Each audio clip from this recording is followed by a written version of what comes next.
It is my honor and privilege as President of the Mishawaka City Council to present to you our mayor, Mr. Dave Wood. Thank you very much, and welcome to the beautiful Battelle Center. I think this is a great use of this venue, but I wanted to welcome you to the 118th State of the City Address here in the city of Mishawaka. So what is the state of our city? Mishawaka always strives to be growing, and this year rapidly, and we continue to be fundamentally strong, safe, and fiscally stable. But in December 2018, the city experienced an unfathomable and a horrific crime, one that shook our community to its core. Following a missing persons call, Mishawaka police officers quickly sprung into action, investigated and discovered that Breana Memorial, a 17-year-old student at Mishawaka High School, and her unborn child were murdered by her boyfriend behind her home. He was quickly apprehended, charged, and is in jail awaiting trial. This tragedy has had a profound impact on the affected families, our first responders, Mishawaka schools, and the entire Mishawaka community. Strong communities unite in events like this, expressing sympathy and support. The outpouring of tears and love was overwhelming for us all. We arranged for Breana to have a police escort to the cemetery passing the fire station where our firemen were standing outside and saluting as the funeral procession passed. This small measure is what a community does when it is grieving, and our hearts and our prayers continue to go out to Breana's family. The men and women of the Mishawaka Police Department and Mishawaka Fire Department do an outstanding job of keeping our citizens safe. I see the calls every day that take my breath away. I see the split-second decisions that our public safety officers have to make, and they almost always make the right ones. But what's typically not known, but what I know, is the thousands of times our officers impact people's lives in a positive way through their acts of kindness that go far and above and beyond the call of duty. These brave public servants save lives and even deliver life. On November 14th, 2018, a woman in labor, her boyfriend and her mother, pulled into the parking lot of the Mishawaka Police Department after business hours. The mother ran into the lobby where she informed dispatch that her daughter was in labor outside.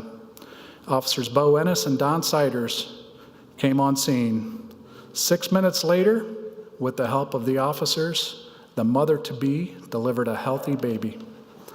Both officers acted without hesitation in a professional manner to assist. They not only helped save a life, they helped bring one into the world. Days later, both officers met with the mother and her baby to check on them and to meet what they had made. These men are here tonight. I want to personally thank these brave officers for their exemplary services. Building a better community includes having the trust and confidence in your local police department and having the department that is worthy of that trust. You both demonstrated with your life delivering skills that our department is worthy of that trust. Mishawaka is better, safer, because you always answer the call, no matter what that is. And I want to thank you, and I'm proud of you.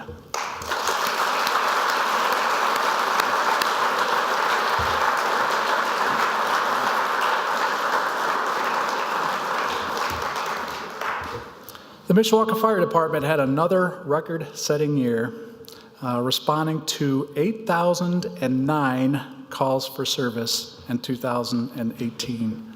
This is 577 more calls than the year before, and only 158 of those calls involved a commercial, residential, apartment, or other type of fire. It's a lot of medical calls they're responding to. To keep up with the dizzying pace and ever-changing demands of the fire service, we are constantly updating our apparatus fleet. The city ordered a new 100-foot ladder truck at a cost of $960,000. That will be delivered this May, and we have plans to re-chassis an ambulance this year as well. On the theme of building a better community, the fire department does so much more than to respond to calls and fight fires and service first responders. Part of building a better community is being actively involved in it. In this regard, the members of the Mishawaka Fire Department performed over 25,970 hours of public service in 2018. That is outstanding. That is building a better community. In 2018, driver-operator Mark Regina was awarded the Heroic Rescue Award for the state of Indiana by the Indiana Fire Chiefs Association. In April of 2018, Mark was off duty, smelled something burning. The old instincts kicked in. He investigated and noticed a residence on fire. Firefighter Regina then discovered a home was occupied. He bravely entered without his turnout gear or his safety equipment and helped the mother and her 3 children escape through a window. Because of firefighter Regina's quick thinking and actions, there were no injuries from the situation that could have otherwise been deadly and tragic. Mark is here with us tonight, and I personally want to thank him for his quick action while off duty. He represented his department, himself, his brotherhood very well. Thank you, Mark. I'm proud to serve with you.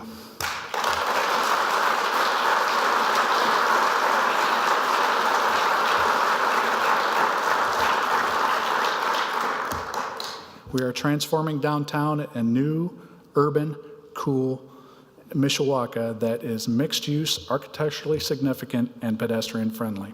As a result, people are returning to our downtown and riverfront in a big way.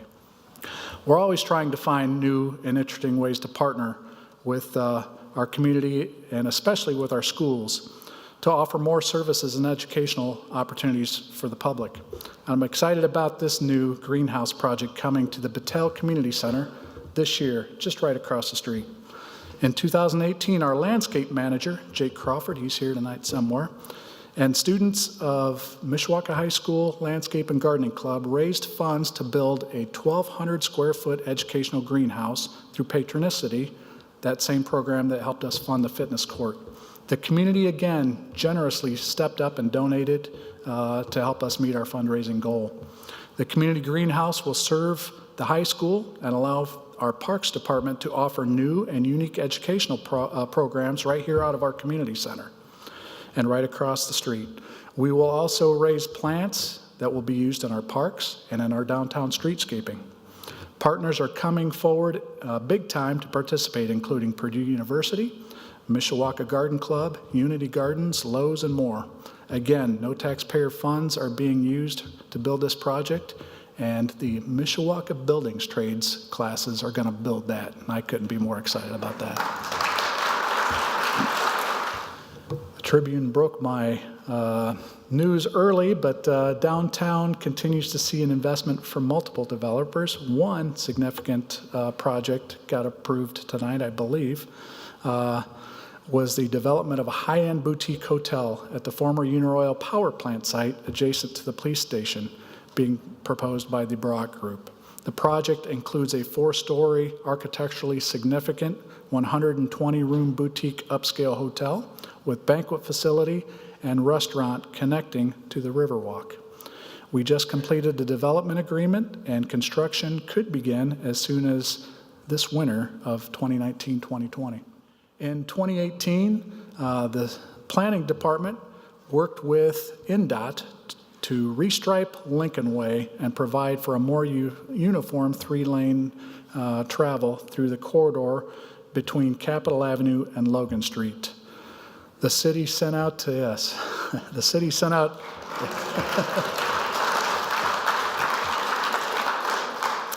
INDOT was just going to repave. We petitioned them to make this change. The city sent out hundreds of letters and held public meetings with residents of the corridor to get their input, and we received a bunch of positive feedback and most supportive.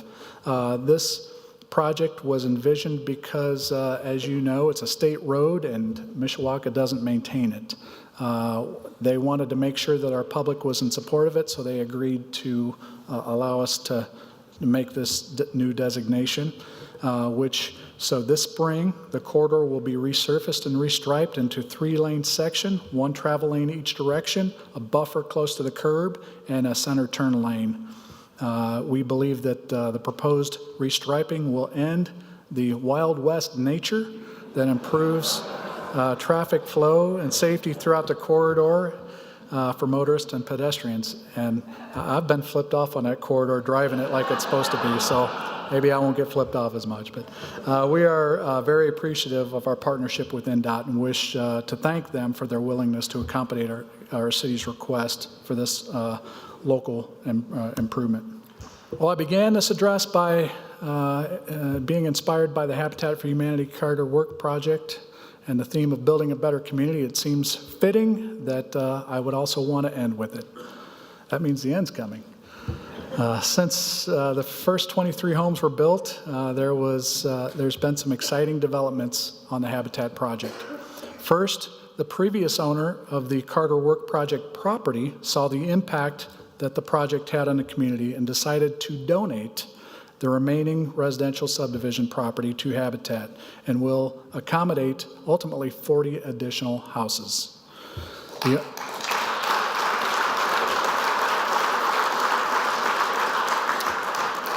The only stipulation was that Habitat had to install a small private park somewhere on the property. What a blessing indeed.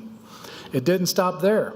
Jim Williams, CEO of Habitat for Humanity of St. Joseph County, received an unsolicited message from an anonymous individual sometime around the Garth Brooks concert in October, congratulating the community on the success of the project and inquiring about future plans. Jim mentioned the recently donated property and indicated that it would take approximately $2.7 million to complete the phase 2 to an additional 40 home sites and recently donated land. When the individual heard that, the anonymous donor said, "I'll tell you what, if you keep my name anonymous, I am more than happy to donate the money for 1/3 of this project, a donation of $900,000.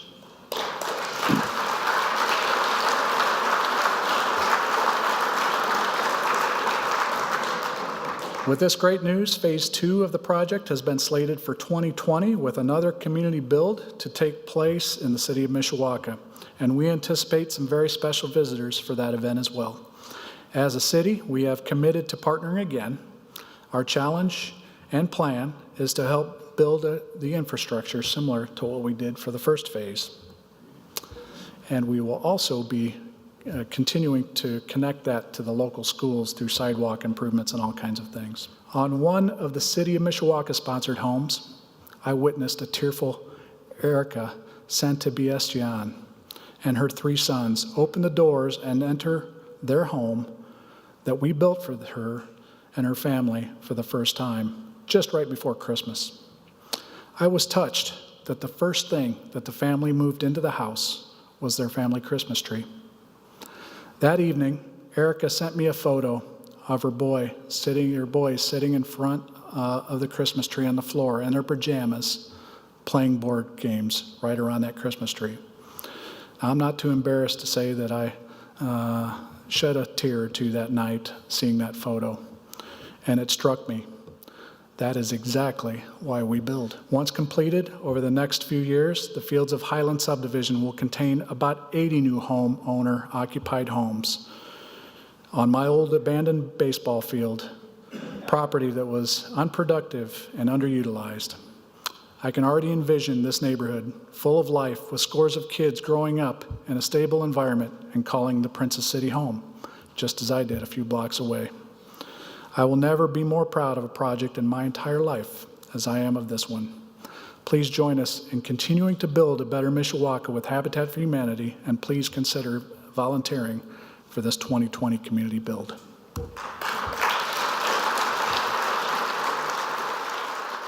It's also found in our Mishawaka public city public servants who always answer the call and go above and beyond their routine duties. At last year's State of the City, I issued a challenge for the City of Mishawaka to sponsor a home on which all of our city departments, council, commissions, boards, and interested citizens could come together and build a home for a deserving Mishawaka family. We raised enough money and had such a good response that we actually sponsored and built 2 homes, sponsored by the city of Mishawaka. I've already mentioned the one that was built for Erica Santiesteban and her family. The other was special to us because it was built for one of our very own.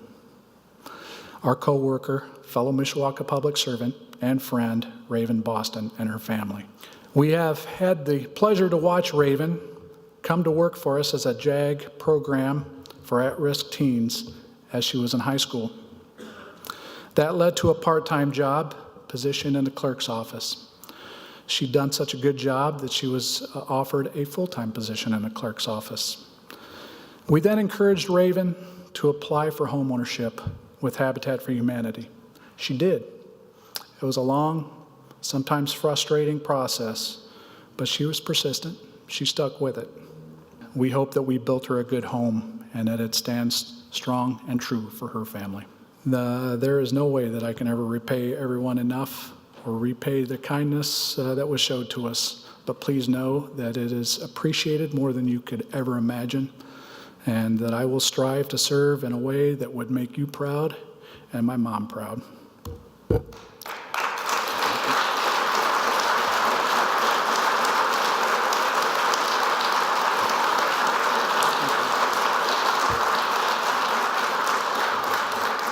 Once again, I want to thank all of Mishawaka for providing me with this opportunity to serve. I consider it the most important work of my life to serve my hometown in this way. I love it. I'm inspired by it. I'm rewarded. I find it to be rewarding, and I never take it for granted. Colleagues and friends, what a unique moment we have here in the history of Mishawaka. Let's seize it. Our fundamentals are strong. We are experiencing record growth. Optimism is in order, and you ain't seen nothing yet.